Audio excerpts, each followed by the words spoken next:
Alrighty, good morning YouTube. This is Hajim Zero here, back with another quick movie review, and that was a little bit perfect timing for the opening, even though I do this on a regular camera, and there's nothing grand slam about it. But this one is Rocky Balboa. This is the one that came out before Creed.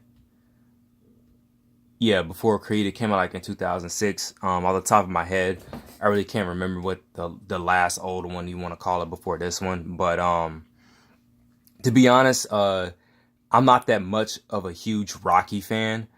I do have respect for the movie though, especially for the first one, for what it did in cinema and also the inspirational story, and not to mention how Sylvester Stallone had wrote the movie while watching the fight between Rocky Marciano and Muhammad Ali.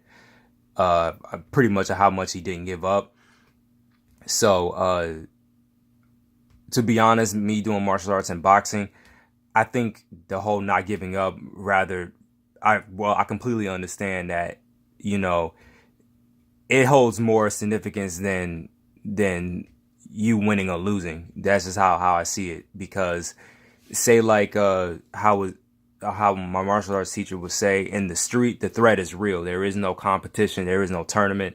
And we even didn't even do tournaments. You know, it was more of survival. And that's how I really see it, you know, because with no rules and regulation, with the Rocky character, I think he could have destroyed anybody that came across him who was a primal threat. And even he had said, you know, in most of the movies, you know, the guy in the mirror, yeah, is your biggest opponent.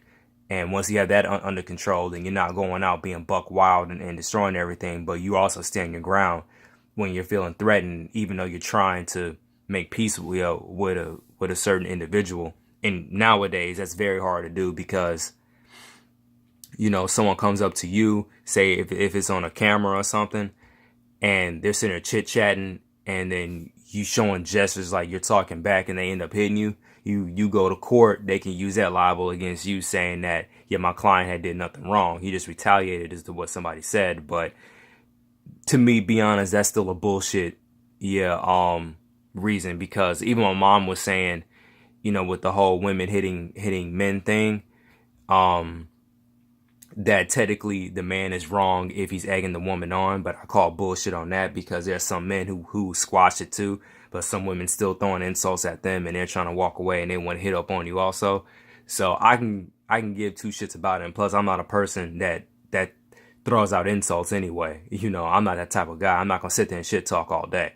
Yeah, like I said, my fists are gonna do more of the talking than me. Only talking I'm gonna be doing is just trying to make peace and walk away from the whole thing. But I'm getting off the subject because I'm very anxious about that socially.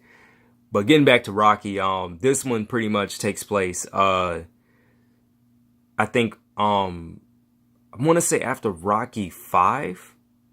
I can't remember what Roman numeral it is, but it's pretty much his girlfriend has passed away. He made a name for himself with all the sports stuff that was around.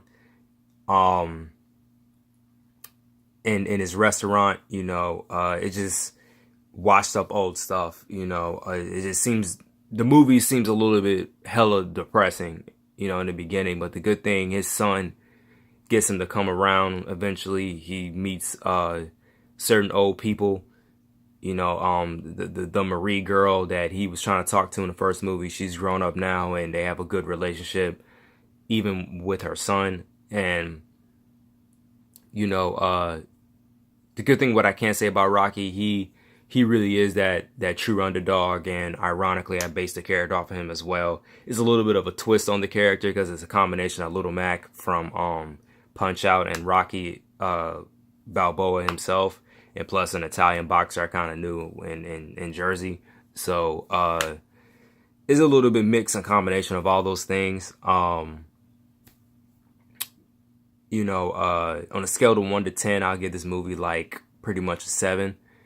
And it's only the fact that, you know, some people hold Rocky on a pedestal. I will say the first one was really good. And then the one where he fought Drago was also very good. You know, even though it was sad that Apollo had gotten beaten to death in the ring. But you know, if anyone watches this, they might attack me because they would say that Creed is like the best one of all time out of all of them, next to the original one. And you can have your opinion about that. I'll let you have it. Like I said, I'm not a big Rocky Balboa fan. You know, one of the best boxing movies I've recently seen that I liked was Southpaw with Jake Gyllenhaal, and that one just seemed more realistic. You know, despite the only bad thing about it, it did do that lady in the fridge thing that some of the feminists might say, which I kind of did agree, which I didn't like, was that, you know, his wife had got killed in the movie, and that was his whole motivation to get better. On top of that, on taking care of his daughter. So, you know, I would have changed that a little bit. I would have made it that she got severely injured or she had some kind of chronic disease, and would have left it up to interpretation if she was going to die or not. That's how I just would have done the movie. But this movie's really good. The funny thing is that this movie only had one full fight in it. I think the original Rockies, they had at least more than one, you know, boxing match. I know Rocky 2 definitely did when he fought. It was the Ivan Drago versus Creed, and then of course when Rocky fought Drago at the end. I hate yawning, especially when I'm talking. And then I think Creed has some more fights, but this is the one I took to notice that there was only one boxing match, and that was the one at the very end. I don't know if you want to count the archive footage or even the footage of the guy that plays Mason Dixon in the beginning. But another additional thing about Mason Dixon is that they didn't make him antagonistic. The movies lightly promoted it that way just a tad bit, but even Sylvester Stallone said that behind the scenes is that they didn't want to make him antagonistic at all. They didn't want to make it that Rocky had to beat the living shit out this dude, and because that's not who he is. It was more of a self-awareness story than it was about him, you know, fighting the whole bully that had a lot more of a chance. To be honest, the real antagonists of the films were Mason Dixon's managers, if you want to call it that, because they only saw dollar signs and they still didn't even respect Rocky in the first place, just talking all that shit.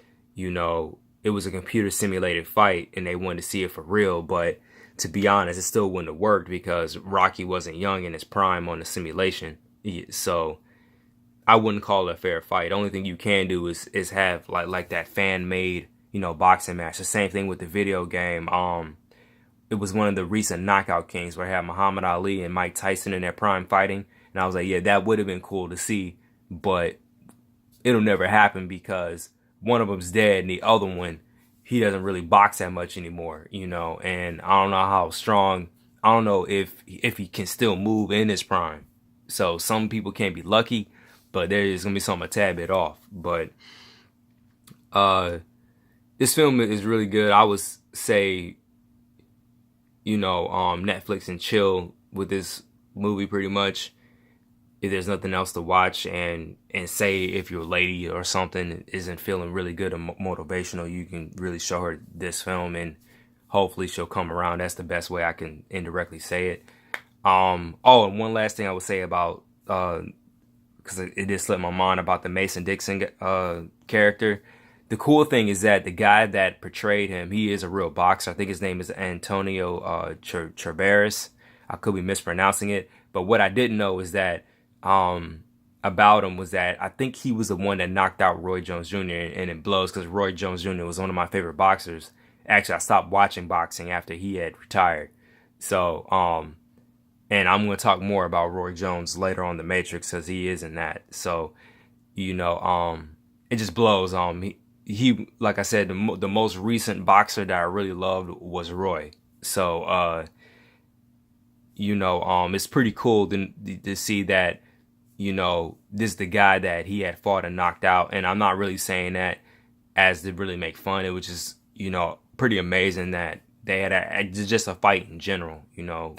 And to be honest, Roy won most of his fights and I think he rarely had any draws. So I'm not really up it for the shit talk, saying, yeah, your boxer had finally got knocked out or something like that. But that's pretty much all I got to say about the film. I'm gonna see you in the next one, which is gonna be somewhat controversial and well, not controversial, but a touchy subject, or you can call it controversial if you want to. I really don't give a shit. But yeah, I will talk to you guys later. Peace.